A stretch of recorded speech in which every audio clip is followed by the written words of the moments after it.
Let's go Sunday Night Football. Baltimore Ravens. No, Monday Night Football. Sorry. Last night was Monday. Baltimore Ravens 33. San Francisco 49ers 19. Ravens, the sole 12-win team in the NFL right now, beating the 49ers in an absolute statement game for Baltimore. Odd beginning in this one. Lamar Jackson with the safety after running into the umpire. Yes. In the end zone.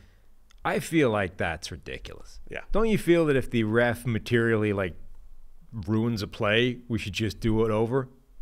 Repeat down? The ref tripped the guy in the end zone. Let's repeat it down rather than give up a 2-point swing. This one was clear as day. However, if you make a rule on that, every pass, you remember when the umpire was in the old position, like they do in the 2-minute drill, the passes off the umpires and stuff like that, would you redo all those plays? There's a lot you can. But why not? I mean, every other game I can think of has the basic sort of thing that if you hit the ref or if the ref interferes with the play, you just sort of stop and restart. You don't say, no, the ref's just an obstacle at random in the middle of the field, and if you run over him, that's your fault. I think if a batted ball hits an umpire in baseball, I think it's a hit. It's a dead ball hit. Everybody moves up one base. It's kind of messed up for the pitcher. Anyway, San Francisco got up 5-0, and then it was all Ravens from there, man. They just kept scoring. I think they scored on 7 straight drives between field goals and touchdowns. Eventually get up 33-12. As we mentioned, absolute statement game. And Brock Purdy, on the other side, the first interception, really bad to Kyle Hamilton in the end zone. Some other batted passes and whatever, but they ended up, we'll talk about that. 18 of 32 for 255 for Purdy. Still 8 yards per attempt, but 4 interceptions. That's what stands out, and that's the talk today. Yeah. So this was the game. This ended up being the game where a team did put the 49ers offense in a double-digit hole and took them out of the game script that they usually thrive in and basically said, all right, manufacture that comeback that you're not able to come back from ever. And they still weren't able to do it. And in fact, they just kept digging. It took a while to get there, though. I mean, it was the Ravens were up 13-5. Niners come back, score a touchdown. It's 13-12. Baltimore gets the field goal just before the half. It was 16-12 at the half. Baltimore. Yeah, I mean that's the thing. It couldn't have gone much worse for the 49ers in the first half, and they were still only down by 4 going in. Right? And you're like, well, if you're at Baltimore, sure you feel great relative to how this game could have gone going into it. But you can't feel great about, we have been crushing this in the first half, other than that safety, and we're still only up 4 against a team who can absolutely wreck shop at any given moment. That's a little bit precarious. And then it ended up not going. And then it did actually get much worse for the 49ers. So, early in the second half, that was one of the next interceptions, right? Purdy throws another interception. And the very next play, Lamar Jackson to Zay Flowers for a touchdown. I'm sorry, that was back-to-back plays. What happened here? Well, this was, but the reason. Sorry, the Ravens scored, and then on the very first play from scrimmage, that Purdy throws another interception, and then it's a Zay Flowers touchdown. The Ravens scored 2 touchdowns within 20 seconds of each other. Yeah, and the reason it was so catastrophic for the 49ers is because Brock Purdy was making some bad mistakes, but he was also getting unlucky. And every time he got unlucky, it ended up in a turnover. He threw one, the batted pass that ends up not just being batted, but he throws a ball that gets batted by the guy blitzing right at him, right? That happens fairly regularly, and usually that ball goes nowhere. If it's going to get picked off, it tends to get picked off by a defensive lineman somewhere in the middle. It cleared the pocket and went all the way to the guy at the other side who was blitzing off the other edge and ended up landing in, was it Marlon Humphrey's hands? Yeah. I've never seen that before. A guy batted on one, blitz, DB blitz off one side. Purdy's head. Right. DB blitz off one side of the line ends up batting a ball and getting caught by the DB blitz on the other side of the line. I don't think I've ever seen that happen. So he got unlucky in a bunch of plays in addition to being bad on a couple. And you add all those together, and it's you just gave them way too many possessions to be able to crawl out of. And then they end up in that double-digit deficit where the 49ers have never come back. And they threw that stat up again on the broadcast. Shanahan now 0-37 career record when trailing by 8 or more points in the fourth quarter. So at any point, it's just 8 or more. Now, the reason that that's important is since he took over in 2017, the 49ers are the only NFL team to have not managed one of those wins. So Shanahan is 0-37, and the 49ers are the only team in football to have failed to achieve that. That's significant. They cannot come back from double digits down. Most every other team has won once. Right? In those Which situations. is one more than Shanahan has ever won. It's still like with worse teams. It's overblown. He has lost 38 now consecutive times whilst trailing 8 or more points in the fourth quarter. That's ridiculous. Everybody should stumble into one every now and again. And certainly when you have a team as explosive as the 49ers. And that doesn't mean that they can't. It's like they're not worse. If the other team has one, if the other teams are 1-50 and they're he's not. 0-38. But they're not. A lot of them are 1-50. They're not. 1-45. They have lower. Most other teams, except teams that have Brady or Mahomes. And most other teams, Kirk Cousins couple wins. A lot of other teams have lower numbers. Like they're not trailing that much in the fourth quarter. Like the number. So maybe that's the bigger issue. Also, in 2017 they were terrible, and in 2018, I'm sorry, not 17 they were terrible, and then the Jimmy Garoppolo showed up and they were good. At 18, Garoppolo got hurt. They were terrible. 20, they were bad, right? They've been bad many years of Shanahan's career. When Shanahan hasn't had his quarterback, they have not been a good team, and they've been wrecked a lot. So there's just more context around this. I don't think that's like the thing. Oh, don't be, can't be down 8 in the fourth. You'll never win. Like most teams, teams win 7% of the time as it is. I think it's definitely an issue that this team has not. The issue's not that when the win probability for the NFL is 93. The win probability is 7% for the entire NFL. And you're saying when you're in that situation, you're 0%. And that's the Achilles heel of the 49ers. Like, we're just focusing on the wrong stuff. I don't think we are. I think we are focusing on what we've been saying for a while, that when this team gets put in a disadvantageous position, they are disproportionately affected relative to other teams. And that is going to happen more often against the best teams in the playoffs. This team has demonstrated a consistent inability to come back when down. And whether it's the fourth quarter by 8 points in the final, whatever, or whether it's simply if a team puts you in a double-digit deficit in the game, you don't come back. Other teams can do that. The Chiefs were like double-digit down for all of their games in their first Super Bowl run, and it didn't matter at all. They just came back immediately. The 49ers can't do that. You're very specifically also talking about the fourth quarter. Were the Browns up? I'm talking about that specifically for that one stat. But this team does not come back from being 2 touchdowns down. Is the Browns game one of those? No. They only down 3. Forget it. Anyway. I've got more other stuff to vent about. Okay. More so the MVP discourse is just obnoxious. All of it. It's just worse than ever in one of these games. The what? The MVP? Yeah. It's just too much, man. It's just too much. Every time, like Brock Purdy, the batted pass interception. Like, let's discuss Brock Purdy's interceptions. Okay. I think he's going to finish with 2 turnover-worthy plays in 4 interceptions. The first interception was terrible. Misread in the end zone. Takes potential points off the board. That was bad. Really bad play. Nice play by Kyle Hamilton.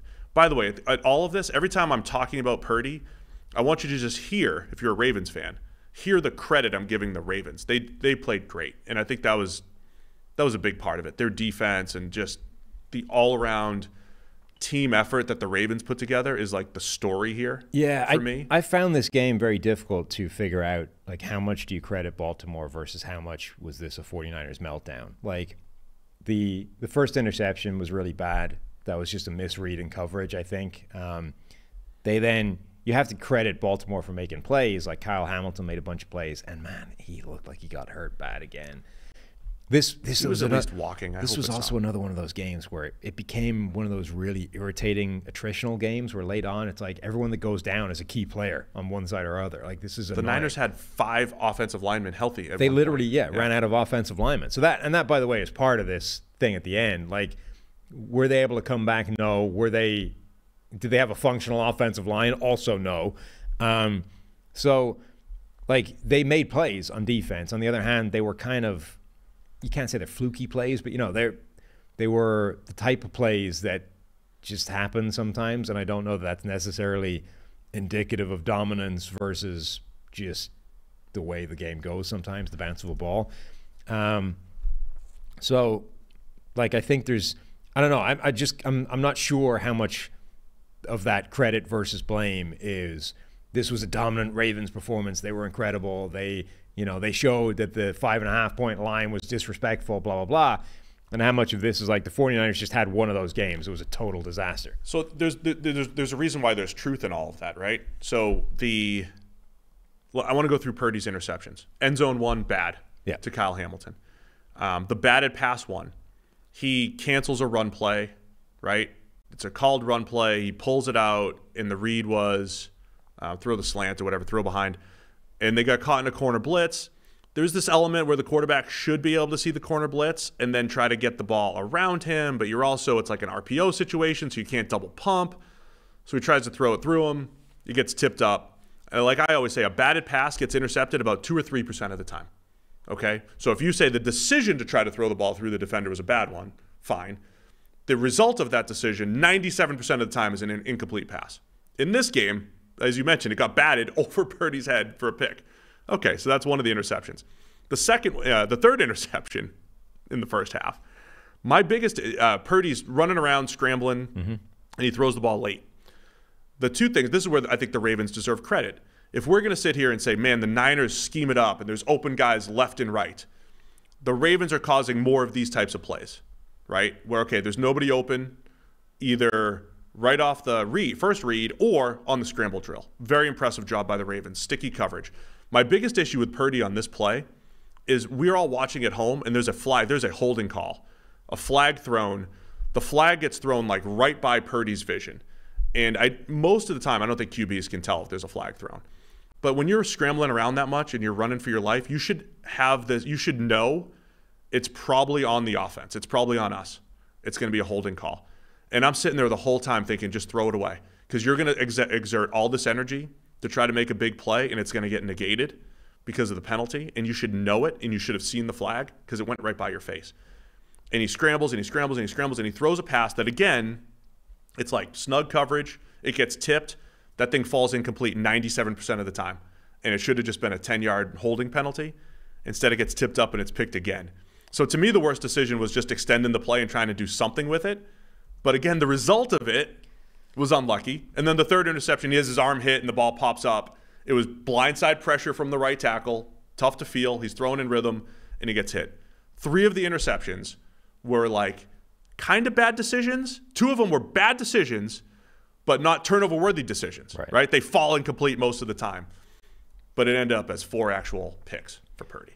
Yeah, I mean, if he saw the flag, then yeah, that play was bad. If he didn't, and he's looking like downfield in the general direction that the flag skits by him towards the floor. I'm not sure he did. But if he did, it's a bad decision. If he didn't, he's trying to make a play, and this is the play that Brock Purdy has been making all the way through the season, and it's just a slightly inaccurate ball. Like, he actually has that throw open, and it leaves a little bit too far towards the DB's leverage, and if he puts it a yard further in, Kittle has a catch, and it's a conversion on 3rd and 5, albeit one that's about to be negated. Instead, again, it ends up being contested, tipped, and then just drops into the hands of Kyle Hamilton. Again, like, that's a disproportionately negative result from a play that usually doesn't go that way. So that's what I mean by everything just went wrong for the 49ers in this game. Like, you had a bad Brock Purdy interception. Okay, cool. But then you had multiple other turnovers that just manifested from routine plays. Yeah, again, I'm not saying I'm trying to have a nuanced take here on a Tuesday morning when the shouty shows will not. Can't do that. I'm trying to have a nuanced take here from the perspective of, so first off, did Brock Purdy play a good football game? I don't think so. I don't think he played very well. Did he play a football game that deserved to be 4 interceptions, was 4 interception worthy? No, he did not play that bad of a football game.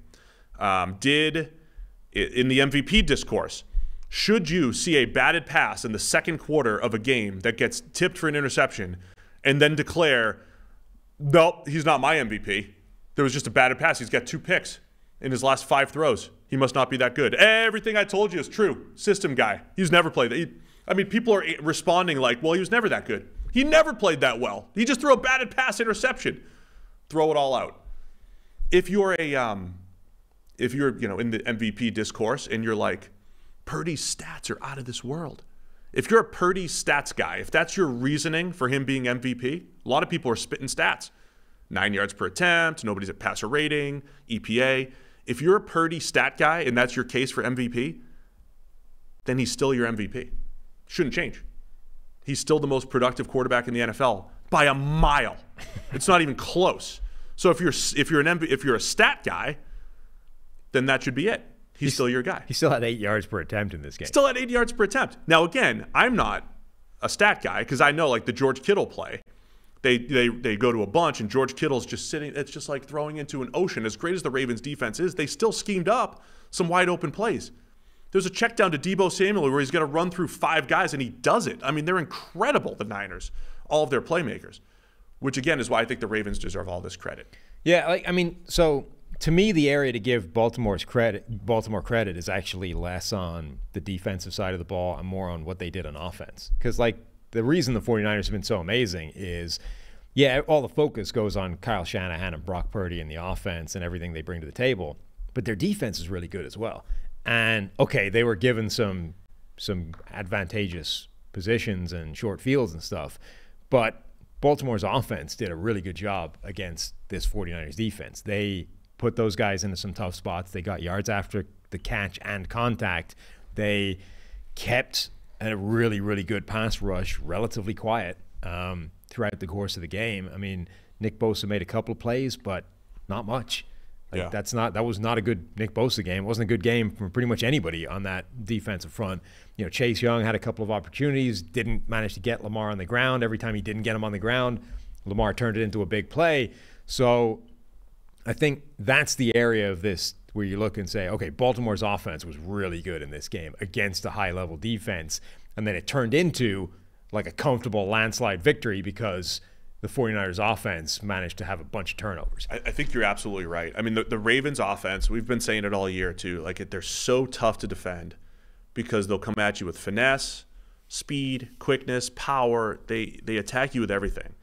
And so Lamar Jackson's the leader in the clubhouse for the MVP now. Right. And again, I'm going to say the other side of it. When people look at Lamar's production, it doesn't look MVP worthy.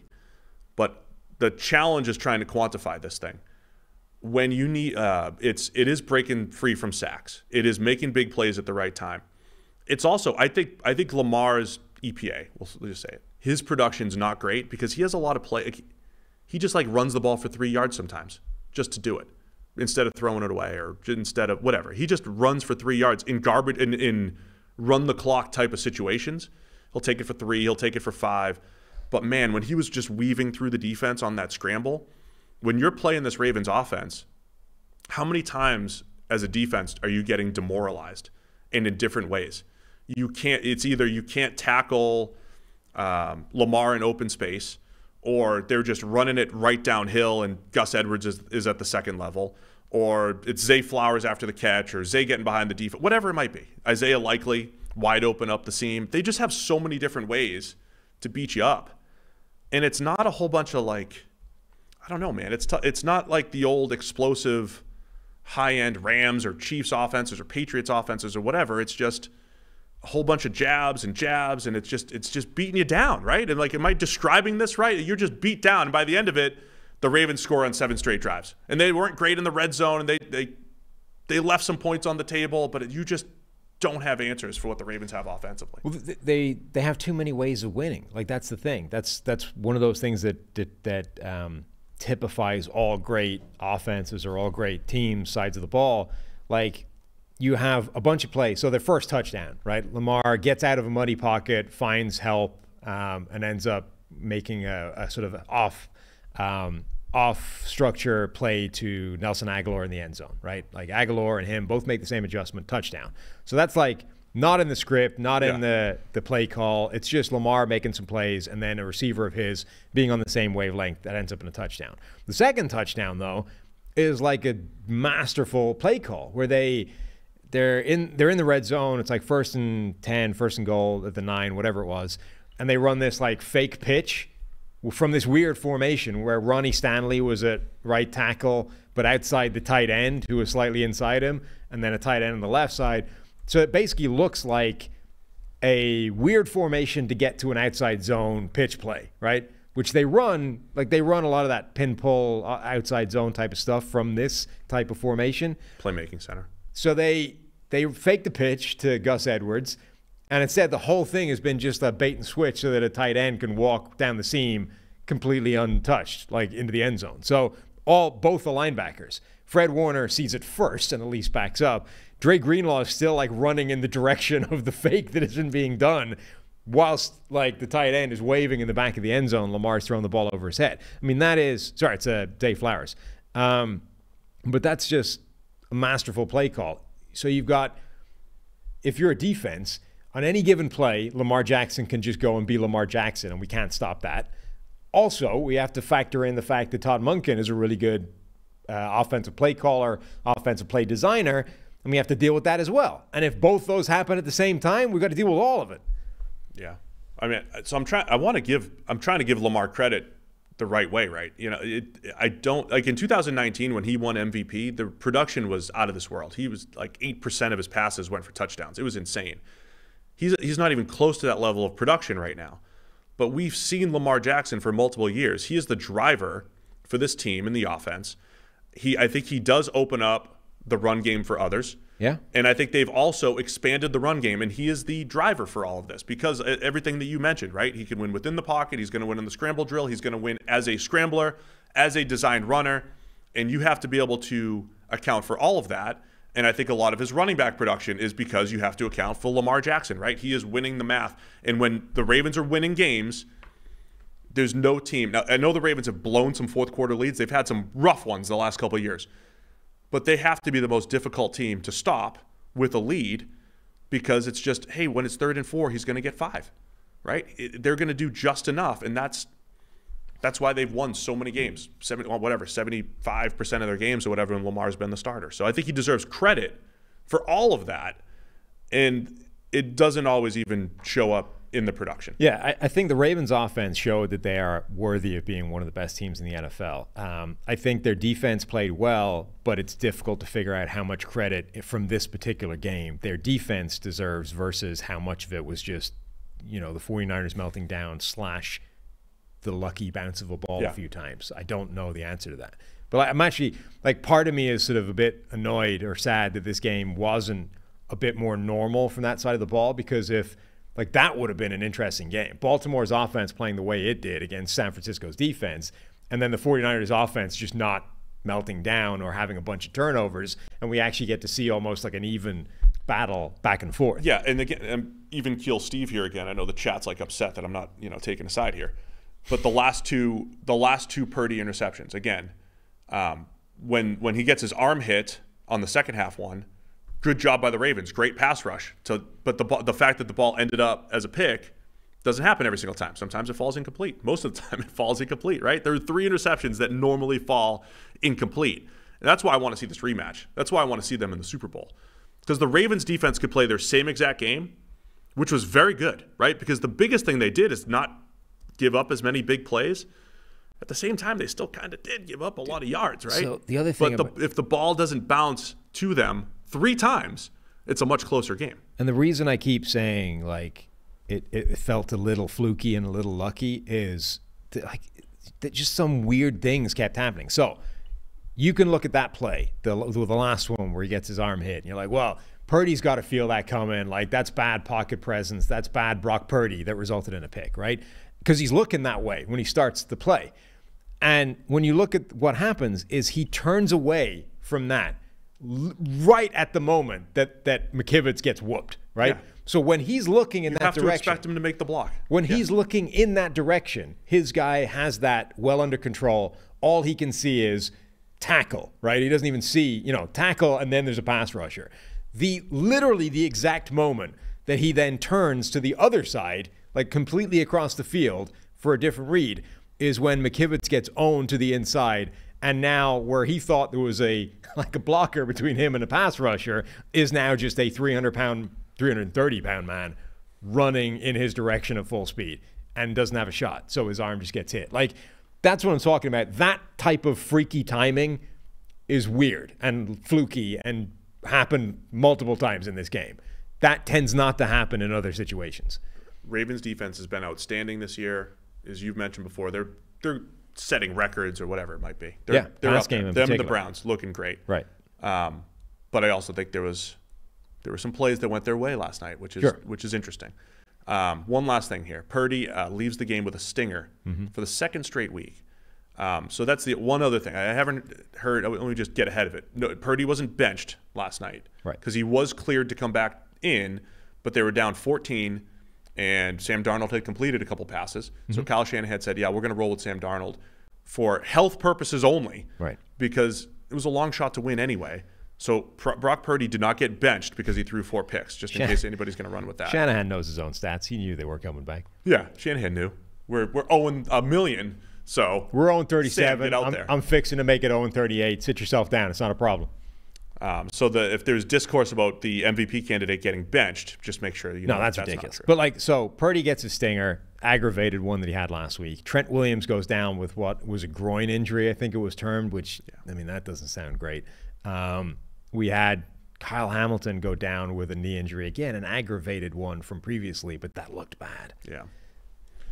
Jalen Moore was also injured so at one point the Niners were down to their last 5 offensive linemen. They literally, if they had any more injuries, they would have been starting a tight end. Yeah, like Kittle would have been left Kittle tackle. would have been playing tackle. Right, probably.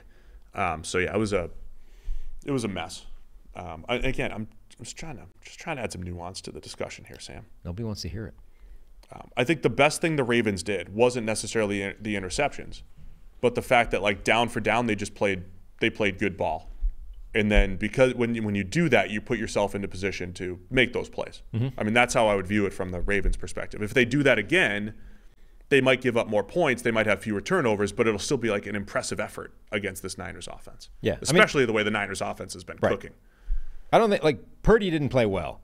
In fact, he played pretty badly, certainly relative to his performances. Yeah. But they just had, in addition to him playing badly, they had a bunch of weird plays go against them, and that's why it's a 2-score deficit as opposed to maybe they could have overcome that and still won a game.